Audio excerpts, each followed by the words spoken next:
This is the Maine Report, a public affairs program produced by the New England School of Communications. Hi, welcome to the Maine Report. Today we have Sterling Pingree, Coordinator of Student Activities here at Husson University. Welcome, Sterling. Thank you, Sam. Today we'll be talking about what is student activities, what do they do? And we have a little video clip I've made. Sure.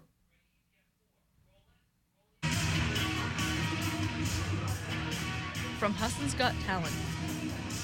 No, I want an official red undercover knife shoot you in a jet with my leg rifle. To movie showings. You'll shoot your eye out, kid. Merry Christmas. Ho, ho, ho. My wife comes in, I'm trying to watch my program, right? That shows you I'm getting old right there. I call it a program. To comedians. There is rarely a boring night here at Husson University. Events are held multiple times a week, and all students are welcome to participate. How do you know what's happening this week? Just look for the Toilet Times, Husson's wacky event calendar posted in the bathroom stalls around campus. While the Great Skates trips may seem like fun, some students just aren't impressed with the attempt to get students involved on campus. Hopefully they continue to improve. I'd really like to see them improve because it does at least get people involved on campus. Despite the issues some might have with the Toilet Times, it doesn't stop students from enjoying these events. I've been to events such as like Husson's Got Talent, and I think that's a great way for like peers to like see what you're really good at, and you can like make friends. Like if you're into like playing guitar and for like a certain genre, and you meet other guys or girls that are also into that, I think it's a great way to make friends. And then I've also gone to, there's like a mind reader or something like that. There's like read like body language, and like I went up on stage and it was just like a huge, like, I don't know, it was terrifying at the same time, but it was really fun and I learned a lot. And he like did this huge like meditation thing on the floor, and I just think that they're fun things to break away from like studying and doing homework all the time, and it's just a fun time to like be friends. There's my little video clip. Oh, you graduated from NESCom. I did. What'd you graduate for? Sports, journalism, and broadcasting. So you did sports journalism and broadcasting. How did you come to be the coordinator of student activities? By chance and a pregnancy. In 2009, I'd worked in politics for a while, and an opening came up, and I interviewed for the position, not really knowing what I wanted to do, but an opportunity to come back to Husson, and didn't get the job, didn't get in the interview. The woman that they hired ended up taking a different position about a year and a half later, and they were left with an opening. And then for about a year and a half, I just kind of filled it while I worked as a grad assistant at the university, which is kind of a strange situation. And then after a while, they exhausted all options trying to find somebody else, and they're like, I guess we're just stuck with Sterling. So I'm still here. They haven't rooted me out yet. Always a good thing, I suppose. I don't think anyone really, student activities is such a precarious thing. I don't think anyone really like destines to be it, but then once they find it, they go, I mean, this really isn't bad. We get to do a lot of creative stuff. But I don't think anyone really goes to college and goes, you know what I'm going to be? I'm going to be that guy. So you're that guy. I'm that guy. What exactly do you do being that guy? I mean, not many know. Last week I had students go, there was like a realization. We had a dodgeball tournament on campus, and all of a sudden it just like dawned on a student that, as we're playing pickup dodgeball games at 10 o'clock at night, they go, you're getting paid right now, aren't you? I mean, yeah, pretty much. I mean, like, it's on an hourly thing, but essentially, yeah, I'm getting paid to play dodgeball like late on a Friday night, which is a two-sided coin. Like, it's great to interact with students and get to play dodgeball, but at the same time, it's like, that's your Friday night. There's, during the semester, there's not a lot of time to like make plans and do things outside of the work week on Friday and Saturday nights, because that's when we program a lot of events. So what I do is essentially program events, sign contracts, bring acts to campus, and try to come up with ideas of things that students will like. The toughest part of that is the fact that once you find things that students enjoy, you do it 3 or 4 times, and then suddenly they're sick of that, and you got to find the next thing. So you can't rest on your laurels too much. You got to keep finding new things that students are going to want. Is it difficult to keep finding new things for the students to enjoy? There seems to always be something. Like, there's an answer to every question if you have an open date. Luckily, and I'll knock on, I don't know if this is a wood table, is that I've been able to find things. The worry, though, is that someday there isn't going to be that. That I'm going to exhaust every option, and suddenly I can't find something that students are going to enjoy, and the well will go dry, so to speak. At that point, it's just time to retire. Well, before the well goes dry, Okay. so far, what has been the students' favorite events? It's constantly changing. Right now, some of the most popular stuff that we've done is very participatory. We've seen a huge jump in recreational activities, the aforementioned dodgeball, trips bowling, trips to grade skates, anything kind of active like that. This year, suddenly we've had 2 very successful billiards tournaments on campus in the Furman Center. It's something that I started 3 years ago that I termed organic programming, which is just stuff that we can do in-house. We don't have to bring in an outside agent. We don't have to pay a company thousands of dollars to put it on for us. We can essentially do it ourselves. And that sprung things like trivia, the recreational activities I just mentioned, and grocery bingo, which is essentially taking a couple $100, going to Walmart, buying grocery baskets full of snacks, and playing bingo for it. It's the simplest formula possible. You say the name and you know what it is, but it's that simplicity and people knowing what it is before they get there, I think is comforting to students, and these things have been very successful. Now, will billiard tournaments be big in 2 years? Probably not. 2 years ago, ping pong was way more popular than pool on this campus, and suddenly I've got 2 gross of ping pong balls sitting in my office that haven't been used, and I can't find tips for pool cues to save my life. So it kind of ebbs and flows like that, but at the same time, grocery bingo has been popular since I was a student here, way back, in the days when Rodney Verrill had hair. So, grocery bingo is not a new thing, and a lot of these things aren't new things. Do you end up having to recycle old ideas as the new generations keep coming through? Oh, all the time. I'll steal any idea that could be. Sometimes it's just a matter of taking an existing event and adding something to it. Case in point, this year during Welcome Weekend, we needed an idea. We needed something. We knew what we wanted in terms of we needed something where students would be on campus, they'd be engaged, and something that they would want to do. And we were just stuck for an idea. We've done things like casino nights have been popular, and that's very participatory, and it's also a good way for students to interact and meet people. Showing a movie can be good and they'd want to go, but you're not supposed to talk during a movie. How are you going to make friends during that?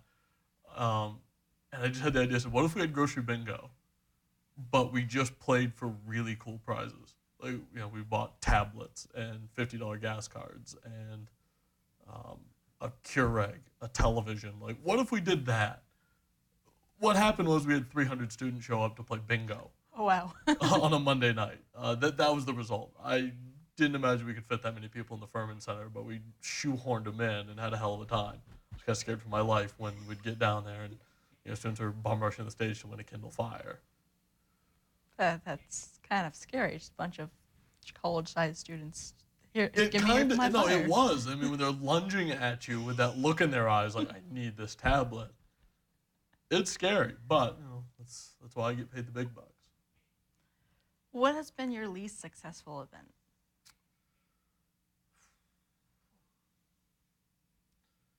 That's a tough one. I'd say probably the most hit or miss, and this year it's been kind of a strength, but at times you just have to pick the right thing. Is we show movies on campus, and because we have the ability to show movies before they come out on DVD by buying the rights, sometimes the release dates with companies like Criterion and Swank Motion Pictures, you can get them, up to 2 months before they come out on DVD after they've been in the theaters, which can be very popular. But at the same time, you pick the wrong movie and you end up with 10 people. It's tough because we track attendance numbers now, and Guardians of the Galaxy had 45 people. Neighbors had 50 people. We showed Teenage Mutant Ninja Turtles, and there were 17. So it's easily like the most volatile. Now, at the same time, movies also are used as a lot of a stopgap sometimes, where it's like if we have a weekend of programming, and to be fair, when we showed Guardians of the Galaxy is on Halloween night. Students are looking to do something. Guardians of the Galaxy was an insanely popular movie this past summer. It did very well. On the other hand, when we showed TMNT and we had 17 students show up, that was on the Saturday before Thanksgiving. That being that we knew there probably weren't going to be a lot of students on campus. Probably a lot of students who were from out of state were probably going home that weekend, trying to get away as early as they can to get a jump on their Thanksgiving break to make the travel worthwhile. Knew there wasn't going to be a lot, so we threw a movie out there. It's kind of a way to put something out there, but at the same time, there's not a lot invested in it. If 17 people show up, the event can still happen. We still put something out there for students to enjoy. All right. And switching gears before break, what has been your most successful event? Without question, the most successful event was 2 years ago. We delved into doing bigger ticket items, which kind of goes off of doing the organic programming because we can save a lot of money doing those things. And with the same attendance returns, we were able to stockpile enough money that we were able to go for a bigger show. And that first concert was country star Lee Brice that we brought to the Gracie Theater in February of 2013. We sold out 400 student tickets in under an hour. And then when we released 100 tickets to the public, those went up in under 30 minutes online. So that one is the one that, I still get people mentioning it to me every couple of weeks to this day, 2 years later. So, wow, that does sound really successful. It really was, yeah. All right, we'll be heading to break soon. Oh, actually right now, I apologize. After the break, we'll be talking about things like the toilet times. What is the toilet times? Seriously. Anyways, we'll be back.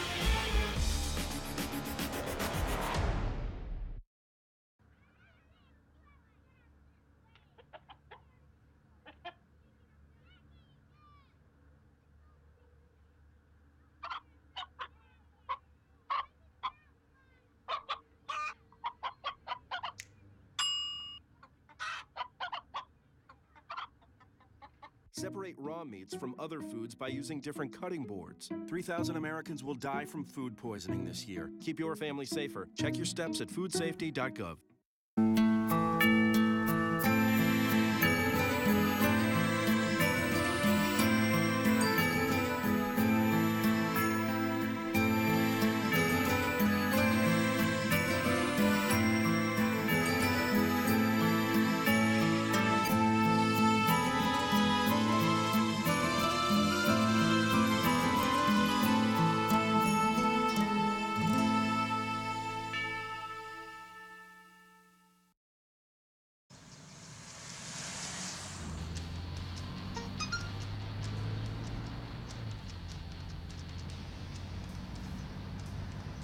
The average text takes your eyes off the road for nearly 5 seconds.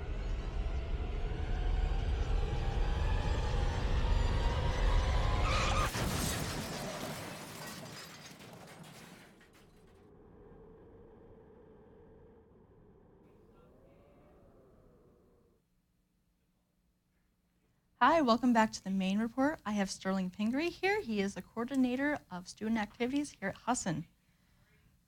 So we've all seen the toilet times that are plastered all over the public bathrooms here at Husson. What is with that?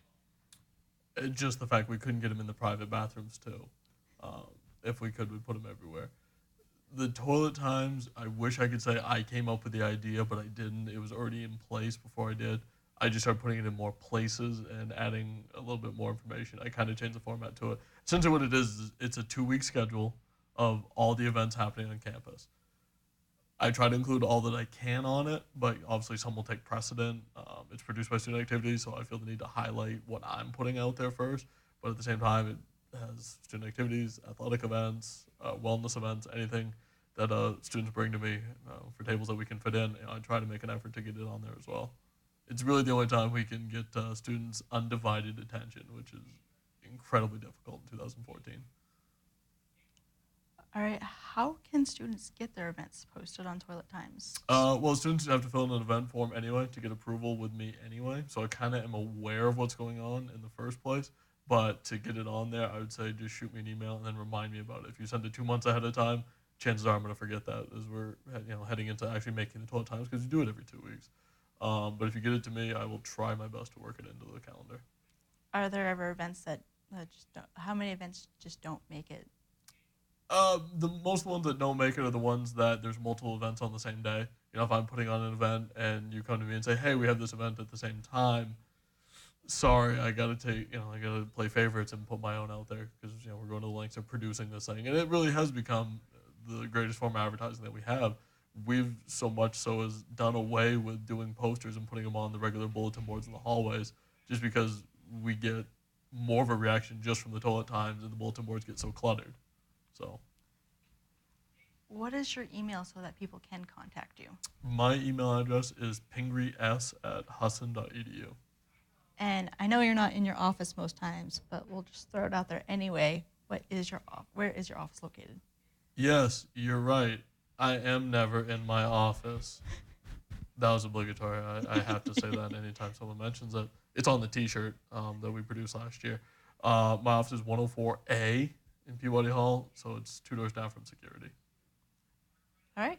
Well, that's all we have for our show today. Thank you so much for coming in, and hope to see you guys at the events.